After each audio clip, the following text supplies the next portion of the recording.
প্রথমবারের মতো MLS কাপের ফাইনালে রাতে মাঠে নামবে মেসির মায়াবী।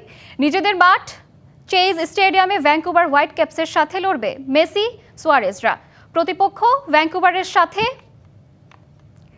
স্মৃতি যদিও সুখকর নয় মাশরানোর শিষ্যদের। চলতি বছরে দুই দেখায় দুটিতেই পরাজয় নিয়ে মাঠ ছাড়তে হয়েছে মায়ামিকে।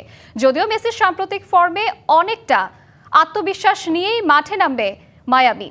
অন্যদিকে হোয়াইট ক্যাপসদের সাহস যোগাবে টমাস মুলার। যদিও খুব সম্প্রতি কানাডিয়ান ক্লাবটিতে যোগ দিয়েছেন এই জার্মান, তবুও তার পারফরমেন্স ঘরের বাইরে অনেকটাই শক্তি যোগাবে সফরকারী ভ্যাঙ্কুভারকে। মেসি বুলারের দ্বৈরথ এক অন্য মাত্রা যোগ করবে এবারের MLS কাপ ফাইনালে। নিজেদের শেষ 5 ম্যাচে মাত্র একটি করে হার রয়েছে দল দুটির। ভালো ফর্মে নিজেদের কনফারেন্সে কাপ শেষ করেছে এই বছরের কাপ ট্রফির ফাইনালিস্টরা।